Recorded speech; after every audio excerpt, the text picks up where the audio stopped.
नमस्कार, मैं हूं श्रद्धा और आप देख रहे हैं सच्ची खबर गांव तक। आज का ताजा ब्रेकिंग न्यूज बुलेटिन। देश दुनिया से हर अहम अपडेट के लिए बने रहिए हमारे साथ। वीडियो में आगे बढ़ने से पहले हमारे चैनल को लाइक और सब्सक्राइब जरूर करें ताकि रोज की महत्वपूर्ण और भरोसेमंद जानकारी आप तक सबसे पहले और सबसे तेज पहुंच सके। अब चलते हैं आज की बड़ी खबरों की तरफ। सबसे पहले बात राजधानी दिल्ली से, जहां भीषण गर्मी के बीच बच्चों की सेहत को लेकर बड़ा कदम उठाया गया है। दिल्ली में बढ़ती हीट वेव को देखते हुए शिक्षा विभाग ने सभी सरकारी और निजी स्कूलों में वाटर बेल सिस्टम लागू कर दिया है। इस पहल के तहत दिन में 3 बार एक विशेष घंटी बजाई जाएगी, जो संकेत होगा कि सभी छात्र और शिक्षक अनिवार्य रूप से पानी पिए। इसका मुख्य उद्देश्य बच्चों को डिहाइड्रेशन और लू से बचाना है, जो इन दिनों तेजी से बढ़ते तापमान के कारण बड़ा खतरा बन चुका है। स्कूल प्रशासन को सख्त निर्देश दिए गए हैं कि हर छात्र अपनी पानी की बोतल पूरी तरह खाली करे और पर्याप्त मात्रा में पानी पिए। इसके साथ ही दोपहर के समय आउटडोर गतिविधियों और खेलकूद पर पूरी तरह रोक लगा दी गई है। अब बात राजधानी दिल्ली से आ रही एक बड़ी हादसे की खबर की। दिल्ली के नरेला इंडस्ट्रियल एरिया में स्थित एक जूता फैक्ट्री में आज सुबह करीब 7 बजे भीषण आग लग गई। देखते ही देखते आग ने 3 मंजिला इमारत को अपनी चपेट में ले लिया, जिससे इलाके में अफरा तफरी मच गई। दमकल विभाग की 15 से अधिक गाड़ियां पिछले 5 घंटों से आग पर काबू पाने की कोशिश में जुटी हैं। प्राथमिक जांच में आग लगने का कारण शॉर्ट सर्किट बताया जा रहा है। राहत की बात यह रही कि सुबह का समय होने के कारण फैक्ट्री में मजदूरों की संख्या कम थी, जिससे बड़ी जनहानि टल गई। हालांकि इस हादसे में करोड़ों रुपए का माल और मशीनें जलकर खाक हो गई हैं। पुलिस ने इलाके को घेर लिया है और राहत व बचाव कार्य लगातार जारी है। अब बात बिहार की राजनीति से जुड़ी उस बड़ी खबर की, जहां आज सुप्रीम कोर्ट में अहम सुनवाई हो रही है। लालू प्रसाद यादव की मुश्किलें बढ़ सकती हैं, क्योंकि सीबीआई ने चारा घोटाले से जुड़े देवघर कोषागार मामले में उनकी जमानत को चुनौती दी है। इस याचिका पर आज सुप्रीम कोर्ट में सुनवाई शुरू हो गई है। सीबीआई का कहना है कि लालू यादव की सेहत अब स्थिर है, इसीलिए उन्हें दोबारा जेल भेजा जाना चाहिए। वहीं बचाव पक्ष ने उनकी बढ़ती उम्र और हृदय संबंधी बीमारियों का हवाला देते हुए जमानत बरकरार रखने की अपील की है। विशेषज्ञों का मानना है कि इस मामले में अदालत का फैसला बिहार की राजनीति पर बड़ा असर डाल सकता है, खासकर आने वाले चुनावों को देखते हुए। अब बात उत्तर प्रदेश से, जहां भारतीय वायुसेना का अद्भुत पराक्रम देखने को मिल रहा है। उत्तर प्रदेश के पूर्वांचल एक्सप्रेस वे पर आज भारतीय वायुसेना ने एक शानदार एयर शो का आयोजन किया है। सुल्तानपुर जिले में बनी 3.2 किलोमीटर लंबी हवाई पट्टी पर सुखोई 30 MKI, मिराज 2000 और जगुआर जैसे अत्याधुनिक लड़ाकू विमानों ने टच एंड गो लैंडिंग का सफल अभ्यास किया। यह अभ्यास रक्षा मंत्रालय की उस रणनीति का हिस्सा है, जिसके तहत आपात स्थिति में एक्सप्रेसवे को रनवे के रूप में इस्तेमाल किया जा सके। इस ऐतिहासिक नजारे को देखने के लिए हजारों स्थानीय लोग मौके पर मौजूद हैं। सुरक्षा के लिहाज से एक्सप्रेसवे के इस हिस्से पर यातायात को डाइवर्ट कर दिया गया है और भारी सुरक्षा बल तैनात किया गया है।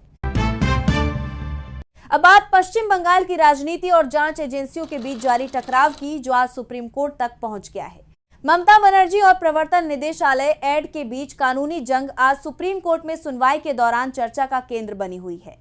मामला आईपैक से जुड़े रेड और कथित वित्तीय लेन देन का है, जिसमें ईडी ने आरोप लगाया है कि जांच में सहयोग नहीं मिल रहा। वहीं राज्य सरकार और ममता बनर्जी ने इन आरोपों को राजनीतिक द्वेष करार दिया है और साफ कहा है कि वे किसी भी जांच से डरने वाली नहीं है।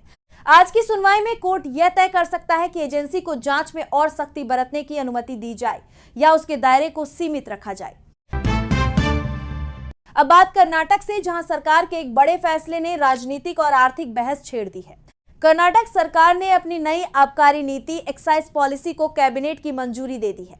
इस नई नीति के तहत शराब की खुदरा बिक्री पर एडिशनल एक्साइज ड्यूटी में करीब 10 से 15% तक की बढ़ोतरी की गई है।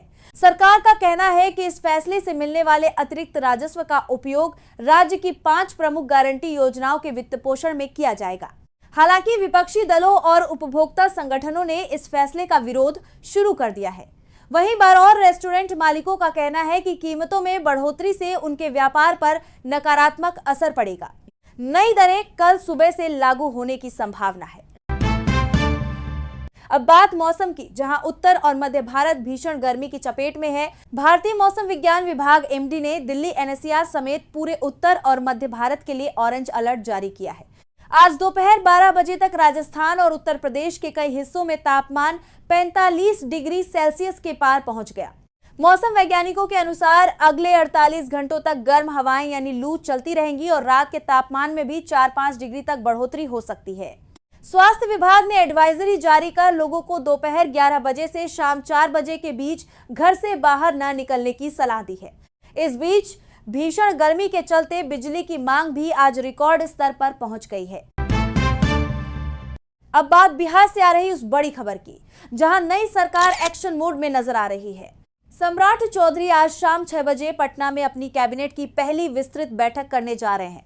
इस अहम बैठक में उप मुख्यमंत्री विजय कुमार सिन्हा सहित सभी नवनियुक्त मंत्री शामिल होंगे। सूत्रों के मुताबिक बैठक का मुख्य एजेंडा राज्य में खाली पड़े सरकारी पदों को भरने की प्रक्रिया को तेज करना और किसानों के लिए नई सिंचाई योजनाओं को मंजूरी देना है।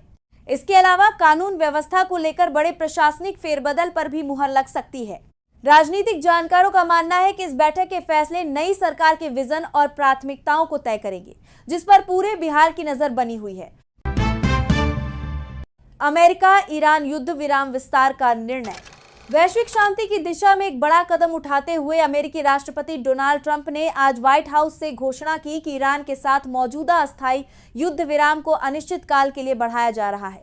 ट्रंप ने कहा कि हालांकि ईरान पर लगे आर्थिक प्रतिबंध जारी रहेंगे, लेकिन वे कूटनीतिक बातचीत को एक और मौका देना चाहते हैं। इस घोषणा के बाद वैश्विक शेयर बाजारों में सकारात्मक रुख देखा गया है। हालांकि पेंटागन ने स्पष्ट किया है कि खाड़ी क्षेत्र में अमेरिकी नौसेना की तैनाती कम नहीं की जाएगी। ईरान की ओर से अभी इस पर विस्तृत प्रतिक्रिया का इंतजार है, लेकिन क्षेत्रीय तनाव में थोड़ी कमी आने की उम्मीद जगी है। ओमान की खाड़ी में कंटेनर जहाज पर हमला। अंतर्राष्ट्रीय समुद्री सुरक्षा ब्यूरो इम्ब ने आज सुबह एक बड़ी घटना की पुष्टि की है। ओमान की खाड़ी में एक बड़े कंटेनर जहाज जो अंतर्राष्ट्रीय व्यापार मार्ग पर था, पर ईरान समर्थित समूहों द्वारा हमला किए जाने की खबर है। बताया जा रहा है कि जहाज को पहले चेतावनी दी गई थी और जब उसने अपना रास्ता नहीं बदला तो उसे निशाना बनाया गया। इस घटना के बाद हॉर्मुज जलडमरू मध्य में तनाव चरम पर पहुंच गया है, जहां से दुनिया का 1/3 तेल व्यापार होता है। कई देशों की नौसेनाओं ने अपने युद्धपोतों को अलर्ट मोड पर रखा है। यह हमला वैश्विक आपूर्ति श्रृंखला को प्रभावित कर सकता है। कच्चे तेल की कीमतों में भारी उछाल। मध्य पूर्व में बढ़ते सैन्य तनाव और अमेरिका ईरान के बीच अनिश्चितता के कारण आज अंतर्राष्ट्रीय बाजार में कच्चे तेल ब्रेंट क्रूड की कीमतों में 5% की अचानक तेजी देखी गई है। आज सुबह कच्चा तेल $92 प्रति बैरल के स्तर को पार कर गया, जो पिछले 6 महीनों का उच्चतम स्तर है। ऊर्जा विशेषज्ञों का कहना है कि अगर ओमान की खाड़ी में तनाव कम नहीं हुआ तो कीमतें $100 के मनोवैज्ञानिक स्तर को छू सकती हैं। भारत जैसे तेल आयातक देशों के लिए यह खबर चिंताजनक है, क्योंकि इससे घरेलू बाजार में पेट्रोल और डीजल की कीमतों में बढ़ोतरी का दबाव बढ़ जाएगा। पराग्वे का प्रवासियों के लिए मानवीय फैसला।